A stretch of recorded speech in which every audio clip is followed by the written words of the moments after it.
It's 1:08, third night in a row I'm out the front of my old house here on 117 Georges River Crescent, Oyster Bay. I've finished telling the stories that I wanted to tell and showing the skateboard photos from down there, but I also did mention Mob Matthew O'Brien. He was probably, Mob's the guy who I've grown up the most with in Oyster Bay, but since everyone's moved and life moves on and people have gotten older, he's the only person I haven't seen out of all these people. Well, I saw him living in Perth, but that's another story. But Mob used to live right here. Now, everything's changed here. This is literally across the street, as you can see. 76, I don't know why that's 76 and that's 117. I don't understand how that works, but that was his family home. And I got a couple of photos just quickly to show you of Mob. First one's of me and Mob. That's me and Mob holding up our new boards. And that was literally taken on this driveway, but further up, like into the back of the house. Not the back of the house, the back of the driveway. And then if you turn back around, or if I do and I show you, this bit of the road here, that's my old driveway there. Here's a photo of Mob busting out with a boneless, frontside boneless. That was his signature trick. He's quite good at them too. And that's literally taken right here. You can see behind is that house.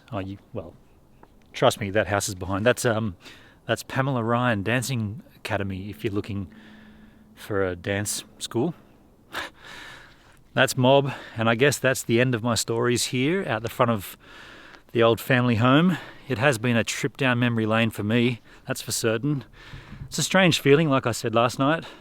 I mean, technically, I can't walk down there because that's trespass, but back in the day, that driveway, the way the houses are here, there's houses on the street and then there's houses on the waterfront, and we had the waterfront house, and all those driveways kind of all sort of link up at the bottom, so you could technically walk down my old driveway and then you could cut across a few other driveways and then back up to the street. But to do that at 1 o'clock in the morning, it just wouldn't fly.